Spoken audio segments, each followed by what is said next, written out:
மலரட்டும் மலரட்டும் மலரட்டும் மலரும் பூமி இங்கு மலரட்டும். மலரும் பூமி இது கிராமிய பொருளாதார மேம்பாட்டு நிகழ்ச்சி. வணக்கம், என் பேர் ஜானகிராமன். நான் சிறுவாடியில் இருக்கேன். இப்போ அப்பா அம்மா 2 பேரும் இயற்கை வழியில் விவசாயம் பண்ணுறாங்க. விவசாயம் பண்ணுறதுனால அவங்க 2 பேர் தான். எனக்கு தங்கச்சி இருக்குது, நான் இருக்கேன். தங்கச்சினால் முடிஞ்சது தங்கச்சி செய்வாங்க. நான் இப்போ சென்னையில் வேலை செய்கிறேன். வேலை செய்கிறப்ப என்னென்னா, விதை நெல் போட்டதுக்கப்புறம் சொல்லுவாங்க, இந்த மாதிரி விதை நெல் போட்டேன், ஒரு 15 நாளுக்குள்ளே நடணும், நான் முன்னாடியே ஒரு 2 நாள் முன்னாடியே சொல்கிறேன், நீ கூட மாட வேலை செய்ப்பா அப்படின்னு சொல்லுவாங்க. நம்ம விதை நெல் போட்டதுலேருந்து 15 நாள், அதிகபட்சம் 20 நாளுக்குள்ளே நம்ம நாற்று எடுத்து நட்டுடணும். 20 நாளுக்கு மேலே போயிடுச்சுன்னா நம்ம விதை நெல் விடுறது ரொம்ப நெருக்கமாக விட மாட்டோம். குறைஞ்சபட்சம் ஒரு காலங்களில் ஒவ்வொரு விதை நெல்லுக்கும் இடையில் கேப் இருக்கும். அந்த 20 நாளை தாண்டிச்சுன்னா அந்த காலங்களில் கேப்பில் இன்னொரு கிளப்பு வர ஆரம்பிச்சிடும். ஒரு கூறு வர்றதை 2 கூறாக வர ஆரம்பிச்சிடும். அதனால தான் நம்ம 20 நாளுக்கு முன்னாடியே விதை நெல் எடுத்து நட்டுடணும், நாற்று எடுத்து நட்டுடணும். நான் அந்த 2 நாள் நம்ம கிட்டத்தட்ட ஒவ்வொரு போகத்துக்கும் ஒரு 4 ரகம் 5 ரகம் நம்ம பயிரிடுவோம். இந்த 5 ரகமும் அந்த 15-20 நாளுக்குள்ளே எடுத்து நட்டுடணும். அதனால் நான் அப்பா கொஞ்சம் வேலை செய்வார், அம்மாவில் கொஞ்சம் வேலை, நான் கொஞ்சம் வேலை செய்வேன். அந்த 2 நாளுக்குள்ளே அந்த 4 ரகமும் நட்டுடணும். நட்டதுக்கப்புறம் மீண்டும் ஒரு 15 நாளுக்குள்ளே களை பறிக்கணும். நான் இந்த நாற்றுலாம் நட்டுட்டு மீண்டும் சென்னைக்கு நான் என் வேலைக்கு போயிடுவேன். அது வெளியே இருக்க வேலையை அப்பா பார்ப்பாங்க. மீண்டும் 15-20 நாளுக்குள்ளே களை பறிக்கணும். இந்த 4 ரகமும் ஒரு 3-4 நாளுக்குள்ளே, அந்த 15 நாள் பொறுத்து 20 நாள் பொறுத்து 4 நாளுக்குள்ளே நம்ம பிரிச்சிடணும். அதனால் அப்பானாலேயும் அந்த 4 நாளுக்குள்ளே முடியாது, அம்மானாலேயும் முடியாது. நான் ஒரு கழனி கோணை விட்டு ஓட்டினா அப்பா ஒரு கழனி கோணை விட்டு ஓட்டார். அம்மா கோணை விட்டு ஓட்டினதுக்கப்புறம் அந்த களைலாம் மிதகுந்த கையால் எடுத்து போடுவாங்க. அப்போ மீண்டும் அந்த மாதிரி அந்த 15 நாளுக்கு ஒரு டைம் முடிஞ்சிச்சிங்களா, அடுத்து நான் இந்த வேலையை முடிச்சுட்டு மீண்டும் நான் என் வேலைக்கு சென்னைக்கு போயிடுவேன். அடுத்து ஒரு 20 நாள் 30 நாள் பொறுத்து இன்னொரு டைம் கோணை விட்டு ஓட்டணும், களை வெட்டு ஓட்டணும். அப்போ அதுக்குள்ளே அடி ஓரம் போகிறதோ மேல் ஓரம் போகிறதோ அப்பா அம்மா பார்த்துக்குவாங்க. மீண்டும் ஒரு 30 நாள் பொறுத்து கோணை விட்டு ஓட்டத்துக்கு நான் வருவேன். அந்த 20 நாள் பொறுத்து மீண்டும் இதேமாதிரி தான் ஒரு 4 நாளுக்குள்ளே நம்ம களை பிரிச்சிடணும். அதுக்குள்ளே அந்த 20 நாளுக்குள்ளே நம்ம போடுற அடி ஓரத்துக்கு களையும் ஆரோக்கியமாக வரும், பயிரும் ஆரோக்கியமாக வரும். நம்ம களை பிரிக்காமல் விட்டுட்டோன்னா, அதாவது பயிரை களை வளர விடாமல் பண்ணிவிடும்.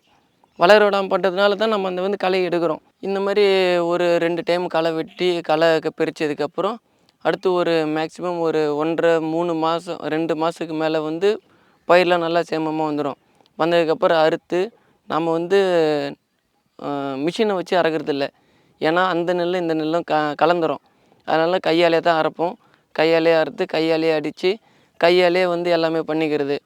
பண்ணதுக்கப்புறம் எல்லாம் கொஞ்சம் சேஃப்டி பண்ணுறோம். இப்போ அப்பா 2019 ஃபஸ்ட்டு இயற்கை வழியில் விவசாயம் பண்ண ஆரம்பித்தார். அதுக்கு முன்னாடி நம்ம ரசாயன பொருள் போட்டு தான் நம்ம பயிர் வச்சுட்டு இருந்தோம். மொதல் டைம் ஆரம்பிக்கவே மண் கொஞ்சம் மலடாக இருந்தது. மலடாக இருந்ததை கொஞ்சம் சத்தாக மாற்றணுன்றதுக்காக சில பல அடி உரம் மேல் உரம் அதெல்லாம் போட்டார். மொதல் வருஷம் போட்டப்போ நம்மளது ஒரு 1.5 ஏக்கரா இருக்குது. பக்கத்துலேயும் ஒரு 1.5 ஏக்கரா இருக்குது. பக்கத்தில் குறைஞ்சபட்சம் 10 மூட்டை இருக்கிறாங்கன்னா மொதல் வருஷம் நம்மளது 1 மூட்டை தான் வந்தது. ஏன்னா ரசாயனத்துலேருந்து இயற்கை வழிக்கு மாறதுனால மண் ஒத்துழைக்கலை, மகசூல் வரத்துக்கு ஒத்துழைக்கலை. அதனால் எல்லோரும் கிண்டலும் கேலியுமாக பண்ண ஆரம்பித்தாங்க. என்னப்பா இவன் இந்த மாதிரி பண்ணுறது விட்டு அந்த மாதிரி பண்ணுறான், பயிர் சுத்தமாக வரவே இல்லை, 1 மூட்டை 1.5 மூட்டை அறுத்து என்ன பண்ணுறது அப்படின்னு பக்கத்தில் நிலம் வச்சுருக்கோம் பயிர் வச்சுருக்கலாம் கிண்டல் பண்ண ஆரம்பித்தாங்க. அடுத்து மொதல் வருஷம் 1 மூட்டை வந்தது, 2ஆவது வருஷம் 5 மூட்டையாச்சு, 3ஆவது வருஷம் 10 மூட்டையாச்சு. அதுக்கப்புறம் எல்லோரும் யோசிக்க ஆரம்பிச்சிட்டாங்க, என்னடா அது நம்ம வருஷம் பயிருக்கு 5,000 10,000 20,000 30,000 செலவு பண்ணுறோம், இவர் செலவும் பண்ணாமல் இயற்கை முறையில் பண்ணி இந்தளவுக்கு மகசூல் பார்க்குறாரே அப்படின்னு நம்மளை பார்த்து கொஞ்சம் சிந்திக்க ஆரம்பித்தாங்க. சிந்திக்க ஆரம்பித்ததுலேருந்து இப்போ நம்ம ஊரை சுற்றி குறைஞ்சபட்சம் ஒரு 10 கிலோமீட்டருக்கு நம்மளை பார்த்து அவங்க பயிர் வைக்க ஆரம்பிச்சிட்டாங்க. என்னடா அது சிறுவயலில் சண்முகம் இந்த மாதிரி பயிர் வைக்கிறான், நாமளும் வச்சு தான் பார்ப்போமே அப்படின்னு ஃபஸ்ட்டு டைம் பயிர் வச்சாங்க. பயிர் வச்சதுனால அவங்களுக்கு இதில் நல்ல ஒரு மகசூல் வர ஆரம்பிச்சிச்சு. ரசாயன பொருளை விட இது கொஞ்சம் சத்தானதாக இருக்குது, செலவும் கொஞ்சம் கம்மியாகுதுன்றதுனால என்ன ஒன்று நமக்கு கொஞ்சம் உழைப்பு தான் அதிகம். ரசாயன பயிர் வைக்கிறதுக்கும் இயற்கை வழியில் பயிர் வைக்கிறதுக்கும் உழைப்பு அதை விட இதை பயிர் வச்சா கொஞ்சம் நம்ம வந்து உடல் உழைப்பு அதிகம், அதில் வந்து உடல் உழைப்பு கம்மி. அதுதான் ஒன்றுக்கோசம், மற்றபடி வேறு ஒன்றும் இல்லை. செலவும் கம்மி, உடலும் கொஞ்சம் ஆரோக்கியமாக இருக்கும். அதனால் நம்மளை பார்த்து ஒரு 10 பேர் வந்து நம்மளை பார்த்து பயிர் வைக்கிறாங்க. இப்போ நம்ம வந்து ஒவ்வொரு 4 வகமாக பயிர் வைக்கிறோம். கருப்பு கவுனி, மாப்பிள்ளை சம்பா, தூய மல்லி, ரத்தசாலி, இலப்புப்பு சம்பா, அந்தமாரி ஒவ்வொரு போகத்துக்கும் ஒவ்வொரு பயிர் வைக்கிறோம். ஒவ்வொன்றும் வந்து இப்போ ரத்தசாலின்றது வந்து நம்ம உடம்புல ஒரு வேளை ரத்தம் குறைவாக இருந்தால், ஒரு வேளை ரத்த சோகைலாம் இருந்தால், இந்த மாதிரியான பிரச்சனையை வந்து அது கொஞ்சம் உடனே ஃபுல்லாக தீர்த்துறாது. கொஞ்சமாக சாப்பிட இப்போ 100லேருந்து 90 ஆகும், 90லேருந்து 60 அந்தமாதிரி கொஞ்சம் கொஞ்சமாக படிப்படியாக குறைக்கும். இப்போ இலப்புப்பு சம்பான்றது வந்து அது வந்து சாப்பாட்டு அரிசி. அதை சாப்பிட்டாலும் ஒவ்வொரு அரிசிக்கும் ஒவ்வொரு பயன் இருக்குது. இப்போ மாப்பிள்ளை சம்பா சாப்பிட்டோன்னா, அந்த காலத்தில் மாப்பிள்ளை சம்பா அரிசி சாப்பிட்றவங்க வந்து இளவட்டக்கல்லுன்னு சொல்லுவாங்க. அதை வந்து தூக்குனா தான் அப்போல்லாம் வந்து பொண்ணு அப்படின்வாங்க. அந்த இளவட்டக்கல் தூக்கிறதுக்கு முன்னாடி 10 நாள் 20 நாளுக்கு முன்னாடியிலேருந்து இந்த மாப்பிள்ளை சம்பா அரிசியை அந்த மாப்பிள்ளைங்களாம் சாப்பிடுவாங்க. அந்த மாப்பிள்ளை சம்பா அரிசி சாப்பிட்டா வந்து மாப்பிள்ளைக்கு வந்து கொஞ்சம் உடல் வந்து ஆரோக்கியமாக இருக்கும். அதனால் தான் அதுக்கு பேர் மாப்பிள்ளை சம்பா அப்படின்னு வந்தது. இந்த மாதிரி ஒவ்வொன்றுத்துலேயும் ஒவ்வொரு மருத்துவ குணங்கள் இருக்குது. அதனால தான் நம்ம இதில் கொஞ்சம் அதில் கொஞ்சம் சாப்பிட்டோம்னா ஒவ்வொன்றுத்துலேயும், அதாவது ஒவ்வொரு அரிசியும் ஒவ்வொரு நம்மளோட குறைகளை, அதாவது உடல்நல வந்து கொஞ்சம் கொஞ்சம் இன்க்ரீஸ் ஆகும். நான் வந்து இப்போ வந்து சென்னையில் வந்து வேலை செஞ்சுட்டு இருக்கேன். எனக்கும் சென்னையில் வேலை செய்ய விருப்பம் இல்லை தான். இப்போ நான் படித்தேன், தங்கச்சி படித்தது, அதனால் கொஞ்சம் கடன் பிரச்சனைனால சென்னையில் இப்போதைக்கு வேலைக்கு போயிட்டு இருக்கேன். இந்த கடன் பிரச்சனைலாம் தீர்ந்ததுக்கப்புறம் நான் ஊருக்கு தான் வருவேன். இப்போ ஏன் எனக்கு சென்னையில் வேலை செய்ய விருப்பம் இல்லைன்னா, டெய்லி காலையில் எழுந்திருக்கிறேன், குளிக்கிறேன், சாப்பிட்றேன், கம்பெனி வேலைக்கு போகிறேன், மீண்டும் ஈவினிங் வந்து சாப்பிட்றேன், படுத்து தூங்கிடுறேன். இதே தான் அங்கே வந்து ரொட்டீனாக போயிட்டு இருக்குது. இதுவே நான் ஊரோடு வந்துட்டேன்னா வச்சுங்களேன், என்னால் முடிஞ்சப்போ ஒரு 2 மணி நேரம் 3 மணி நேரம் 4 மணி நேரம் வேலை செய்வேன். முடியலையா அழகாக வேப்ப மரத்துக்குள்ளேயோ புங்க மரத்துக்குள்ளேயோ ஜம்முன்னு நிழலில் படுத்துக்குவேன். மீண்டும் என்னால் முடிஞ்சப்போ வந்து நான் வேலை செய்வேன். ஆனால் சென்னையில் வந்து இது பண்ண முடியாது. சென்னையில் சாப்பாடு வந்து ஒரு சிலத்தை ஒத்துது, ஒரு சிலத்தை சாப்பாடு செட் ஆக மாட்டேங்குது. நம்ம வீட்டு சாப்பாடுன்றப்போ வந்து நமக்கு எந்த பிரச்சனையும் இல்லை. நம்ம பாட்டில் அழகாக சாப்பிட்லாம், முடிஞ்சப்போ வேலை செய்யலாம், முடியலப்போ படுத்துக்கலாம், ரெஸ்ட் எடுத்து நம்ம வேலை செய்யலாம். வருங்காலத்தில் இப்போ வந்து மேக்ஸிமம் இளைஞர்கள் எல்லாம் வந்து இப்போயே ஃபாஸ்ட்டு ஃபுட்டு அந்த மாதிரி எல்லாம் சாப்பிட்டு உடல் வந்து நம்ம ரொம்ப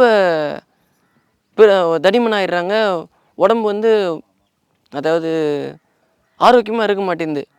அந்த ஃபாஸ்ட்டு ஃபுட்டு சாப்பிட்டதுனால உடம்பு வந்து ஆரோக்கியமாக இருக்க முடியுது. இங்கேனா வந்து நம்ம ஃபிசிக்கலாக ஒர்க் பண்ணுறதுனால உடம்புக்கு வந்து கொஞ்சம் ஆரோக்கியமாக இருக்குது. அதனால தான் வந்து நமக்கு சென்னையை விட கிராமத்தில் தான் வந்து வருங்காலத்தில் எனக்கு பயிர் வச்சுக்கின்னு இருக்கணும் அப்படின்றது ஆசை. இப்போ வந்து நான் சென்னையில் இருக்கிறப்ப வேலைக்கு போகிறதுக்கு முன்னாடி காலையில் ஒரு 5 மணி 6 மணிக்குள்ள வந்து ஒரு டீ, காஃபி இல்லைனா ஒரு பிஸ்கெட்டு அந்த மாதிரி சாப்பிடுவேன். இதுவே நான் ஊரில் இருந்தேன்னா வந்து காலையில் மேக்ஸிமம் வீட்டில் வந்து ஒரு 3 மணி 4 மணிக்கு எழுந்துருவாங்க. எழுந்து அதுலேயும் ஒரு கிளாஸு, அதாவது ஒரு 50 கிராம் 100 கிராம் அதுலேயும் ஒரு அரிசியில் எடுத்துக்குவாங்க.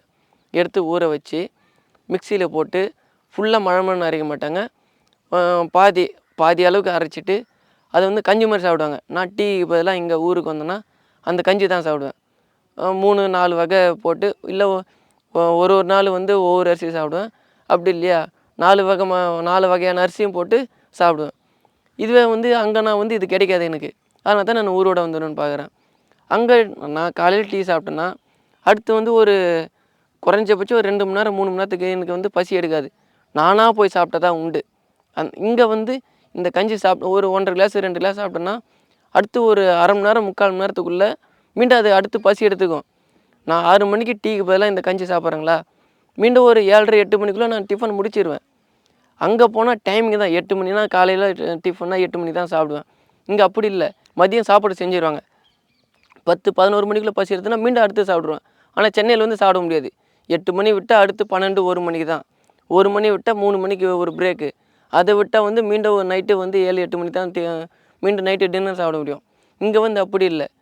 அங்கே நான் 3 வேளை சாப்பிட்றேன்றத இங்கே வந்து நான் இங்கே விவசாய நிலத்தில் வேலை செய்யறதுனால இன்னும் ஒரு வேளை கொஞ்சம் பசி எடுக்கிறதுனால, உடம்பு ஆரோக்கியமாக இருக்கிறதுனால, ஃபிசிக்கலாக இருக்கிறதுனால பசி எடுக்குதுன்னு இன்னும் நல்லா சாப்பிட்றேன். சென்னையை விட நல்லா சாப்பிட்றேன். அப்பா வந்து இப்போ நம்ம அரிசியை வந்து சென்னைக்கு வந்து சில பேர் குடும்பத்தில் இருக்கவங்க கேட்குறாங்க. ஃபஸ்ட்டு வந்து வெறும் அரிசியாக கொடுத்துட்டு இருந்தார். கேட்பாங்க, பார்சல் நம்ம அனுப்பிச்சிடுவோம். அவங்க வந்து நமக்கு அங்கே சென்னையில் இருக்கிறதுனால நமக்கு டைம் இருக்க மாட்டேங்குது. அது எடுத்து ஊற வச்சு மிக்சியில் போட்டு அரைச்சி அந்த மாதிரி செய்கிறதுக்கு நமக்கு டைம் இருக்க மாட்டேங்குது சென்னையில் இருக்கவங்களுக்கு. அதனால் அது வந்து கொடுக்குற அரிசி வந்து அப்படியே வண்டு பிடிச்சி வேஸ்ட்டாக தான் போயிடுது. அதனால் என்ன பண்ணாருன்னா, அதை பச்சரிசின்றது நம்ம தோலை உரிச்சிட்டு கைக்குத்தலாக தோலை உரிச்சிட்டு அதை வறுத்து அதை மிக்சியில் போட்டு அரைச்சி ரவா மாதிரி ரெடி பண்ணி கொடுக்குறாரு. கொடுத்தனால அது வந்து ஒரு 10 நிமிஷத்தில் டிஃபன் ரெடி, அதாவது கிச்சடி ரெடி பண்ணி சாப்பிட்டு ஒரு 10 நிமிஷத்தில் இது ரெடி பண்ணி போயிடுறாங்க. நம்ம அரிசியாக கொடுத்தா அதை எடுத்து கஞ்சி காய்ச்சி அதை விட இது கொஞ்சம் வேலை மிச்சமாக இருக்குது. ரெண்டும் ஒரே அரிசி தான். இதை வந்து நம்ம அரிசியாக இருந்து அதாவது ரவை உப்புமா மாதிரி நம்ம மதிப்பு கூட்டி கொடுக்குறோம். அதனால் அதை விட இது வந்து கொஞ்சம் சுவையும் நல்லா இருக்குது, நேரமும் குறையுது. அது இல்லாமல் அதிரசம், முறுக்கு, தட்டை, ஓட்டை வடை அந்த மாதிரி ஸ்நாக்ஸு இப்போ நம்ம பேக்கரிக்கு போனால் 500, 600 நம்ம செலவு பண்ணி வாங்குகிறோம். அது வந்து எல்லாமே ரசாயன பொருள் போட்டது, கலருக்காக நிறைய கெமிக்கலை கலக்கிறாங்க. நாம் வந்து அந்த மாதிரிலாம் எதுவும் இல்லை. செக்கு எண்ணெயில் எண்ணெய் வாங்கி வந்து அதில் தான் நம்ம அதிரசம், முறுக்கு எல்லாம் ரெடி பண்ணி விடுக்குறோம்.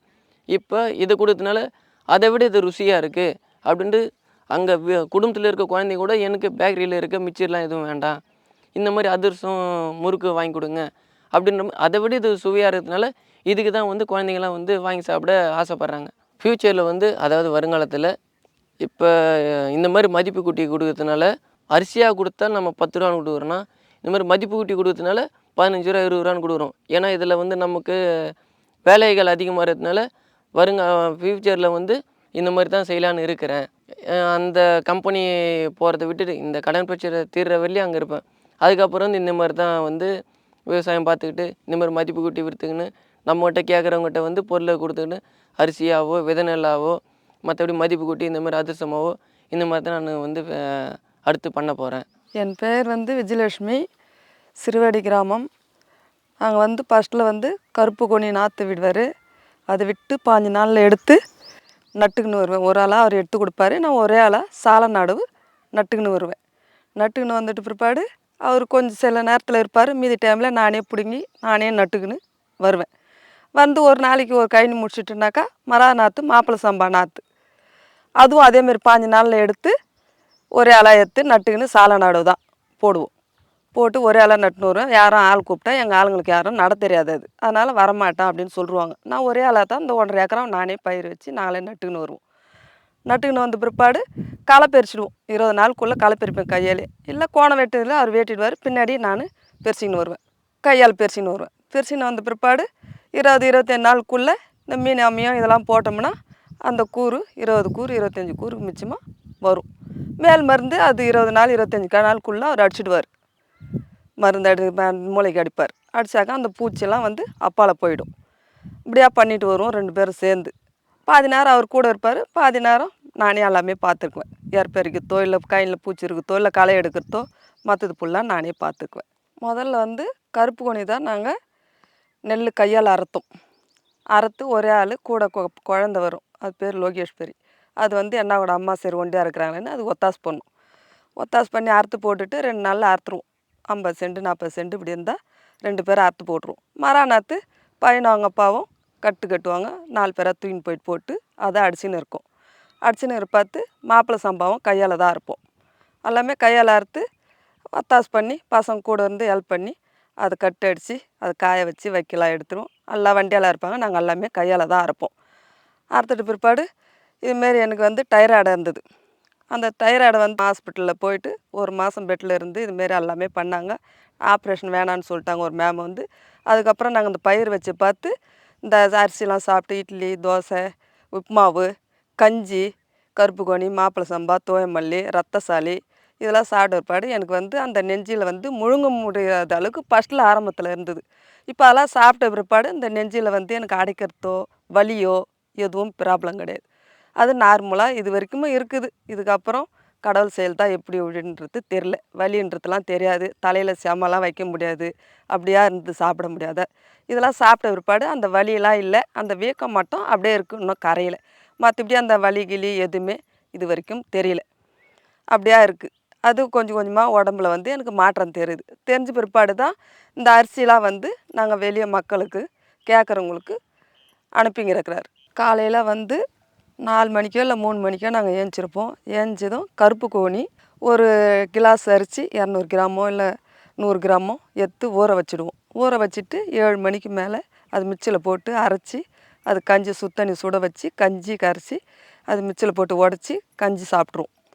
சாப்பிட்ட பிற்பாடு மதியானத்துக்கு இல்லை கிச்சிலியோ இல்லை சாப்பாடோ இட்லியோ இப்படி செய்து எது வேணுமோ அப்படின்னு சொன்னாங்கன்னா அது செய்து சாப்பிடுவோம்.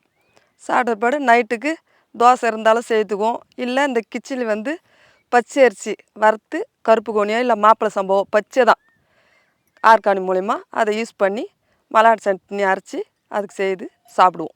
சாப்பிட்ட பிற்பாடு அது சரி எது தேவையாக இருக்கிறதுனால இதை சாதம் கேட்டால் சாதம் சில பேருக்கு பசங்க எது கேட்குறாங்களோ அதை சேர்த்து அது செய்து கொடுப்பேன். இதுமாரிலாம் செய்து சாப்பிட்டா உடம்புக்கு எந்த வியாதியும் தெரியல எங்களுக்கு. இது வரைக்கும் நல்லாயிருக்கு. இதுமாரி பாரமணி நெல் இப்போ கையால் வந்து கருப்பு கோணியை அறுத்து போட்டோம். பையன் வந்து சென்னையில் வந்து பிரிவேட்டாக கண்ட்ரைட்டாக போயிருக்கான். போயிட்டு இப்போ ஒரு வாரமாக வந்து எங்களா கூட வந்து கட்டு அடித்து நெல் வாரி கொட்டின்னு தூத்திக்கின்னு இப்படியா இருக்கிறாங்க. பையன் பேர் ஜானகிராமன், குழந்தை வந்து லோகேஸ்வரி. இவங்க 2 பேரும் வந்து கொஞ்சம் ஒத்தாசு பண்ணின்னு இருக்காங்க எங்களுக்கு. குழந்தை வந்து வருஷமாக எங்களா கூட வீட்டில் இருக்குது. பையன் இதுமாரி மெட்ராஸுக்கு போவான். வாரத்துக்கு ஒரு மட்டும் எதனா வேலை இருக்குதா நாற்று ஏற்று போடுவோ இல்லை நெல் அறுக்குவோ இதுமாரி டைமில் வர வச்சுருவோம். பையன் வந்து இப்போ ஒரு வாரமாக எங்களா கூட வந்து உதவி பண்ணிங்கிறான். நாங்கள் 4 பேரும் தான் இந்த பாரம்பரிய நெல்லுக்கு துணையாக இருந்து அது பாதுகாப்பு பண்ணி கட்டு அடித்து அது நெல் காய வைக்கிறதோ இல்லை வாரி மாறத்தோ அவங்க அப்பாவும் பையனும் தான் பண்ணுறாங்க. பண்ணுறதுனால அவன் இங்கே இருக்கிறான், டியூட்டிக்கு போகல, ஃபோன் மேலே ஃபோன் வருது, எங்களுக்கு வேலை இருக்குது வேலை முடிச்சுட்டு வரேன்னு பையன் சொல்லியிருக்கிறான். அவன் பேர் ஜானகிராமன். கட்டு அடித்து முடிஞ்சு போச்சு, நீ அசராத, நீ கவலைப்படாத, இந்த விவசாயத்தில் கொஞ்சம் கஷ்டம்தான் இருக்க செய்யும். போடு போடு, ஐவாஸ் வெய்ய ஏறி போச்சு, கட்டு அடிஞ்சு முடிஞ்சு போச்சு. பார் எப்படி கொட்டுது பார்த்தியா, பல கொட்டுது பார். அப்படியே பாரம்பரிய நெல் இது வந்து கருப்பு கவுனி நெல், ஒரே ஒரு கலப்பு கூட இருக்காது. இது ஆனால் விதைக்கு நான் வந்து கொடுப்பேன். விதைக்கு வந்து நிறைய பேர் வாங்கி போவாங்க நம்மளை. இதை பார், இது ஃபுல்லாக கையால் அறுத்தது தான். இதை பார் தாள், இது மிஷினில் நான் அரைக்கிறது கிடையாது. நாங்கள் 2 பேர் அடிக்கிறது தான். அதெல்லாம் வந்து ஒரே ஒரு விதை கலப்பு கூட கிடையாது. அதெல்லாம் வந்து அருமையாக இருக்குது. பார் இந்த விவசாயம் பண்ணுறது வந்து நான் எங்கள் வீட்டு அம்மா எங்கள் பையன் எங்கள் பொண்ணுலாம் பண்ணுறோம். நாங்கள் பண்ணுறது இல்லாத இந்த பொருளை வந்து நான் காசுக்குன்னு விற்கிறத விட ஆனால் அடுத்தவங்களும் நல்லா இருக்கணும். இந்த உணவை சாப்பிட்டுட்டு பொதுவாகுது உடல் ஆரோக்கியம் வந்து நல்லா இருக்கணும். பணம் வந்து வந்துடும் போயிடும், அவங்க பணம் கொடுத்துரும், அது பிரச்சனை இல்லை. ஆனால் இந்த சாப்பிட்டுட்டு அவங்களும் வந்து நல்லா இருக்குன்னே சொல்கிறாங்க.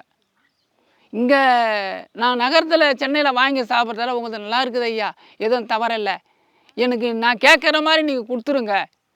அப்பப்போ ஐயா என்னால் கொஞ்சம் முன்ன பண்ண தான் கொடுக்க முடியும், இது எப்போதும் கரெக்டாக பண்ண முடியாது. ஏன்னா நானும் நம்ம ஊர்லேருந்து ஒரு 20 கிலோமீட்டர் தூரத்தில் போய் நான் நெல்லெல்லாம் உரிக்கணும், அரைக்கணும், நாங்களாக வேலை செய்யணும். கொஞ்சம் முன்ன பண்ண தான் ஆகும் நானும் சொல்லுவேன். சரி ஐயா நான் முன்னாடியாக சொல்லிடுறேன், ஒரு 10-20 நாளுக்கு முன்னாடியாக சொல்லிடுறேன், அதுக்கு பிறகு எனக்கு ரெடி பண்ணி கொடுங்க அப்படின்னு அவங்களும் சொல்லுவாங்க. நானும் வந்து சொல்லுவேன், சரி 10-20 நாளுக்கு முன்னே சொல்லுங்கள், உடல் ஆரோக்கியம் நல்லா இருக்கும், நல்லா இருக்குதுன்னு சொல்லுவாங்க. நானும் நல்லா இருக்குன்னு சொல்லுவேன், அவங்களும் நல்லா இருக்குன்னு சொல்லுவாங்க. இதை எங்களுக்கு வந்து கண்டினியூவாக கொடுங்க. இப்போ நான் சென்னையில் எங்கேயும் நான் வந்து வேறு வந்து வாங்க மாட்டேன், நான் உங்கள்கிட்டே கண்டினியூ பண்ணிக்கிறேன், உங்கள்கிட்டே கண்டினியூ நான் வாங்கிக்கிறேன். ஏன்னா அந்த பொருளுக்கும் இந்த பொருளும் நான் பார்த்துட்டேன், எதை செஞ்சாலும் எனக்கு கொடுத்துருங்க, அதை பற்றி தவறில்லை அப்படின்ற மாதிரி அவங்களும் வந்து ஆரோக்கியமாக என்கிட்ட சொல்லுவாங்க. ஏன்னா அவங்களும் சாப்பிட்டு பார்த்துட்டு பசங்களுக்கு கொடுத்து பார்த்துட்டு வேறு விதத்தில் வந்து வாட்டப்படலை உணவு பொருளை மாற்றினா வந்து தோது வரலை. இந்த சுவைக்கும் அந்த சுவைக்கும் வந்து வித்தியாசங்களை வந்து நிறையா அவங்க தெரிஞ்சுக்கினாங்க. ஏன்னா சுவை உணவு, அது நம்ம சாப்பிட்றது வேறு ஒன்றும் இல்லை, மேலே சட்டை இல்லை, பனியில் இல்லை, வேறு இப்போ நம்ம வந்து போட்டுக்கிறதுக்கு உணவு ருசி நல்லா தெரிஞ்சு போச்சு. அதுலேருந்து கண்டினியூ பண்ணி கொடுத்துன்னு வரேன், இப்போ கொடுக்கவும் போகிறேன். இதே சமயத்தில் பையனை வந்து இந்த லைனில் இசைக்கணுன்ற ஒரு எண்ணங்கள் வந்து இருக்குது. அதே பையனுக்கும் இருக்குது. ஏன்னா உணவு சரியாக சாப்பிடாத உடம்பு கெட்டு போய் என்ன பண்ணுறது அப்படின்ற ஒரு மனசுகள் வந்து திரும்பிடுச்சு.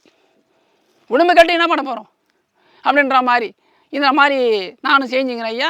இதுக்கு பிறகு இதான் ஐயா ரன் பண்ணணும்.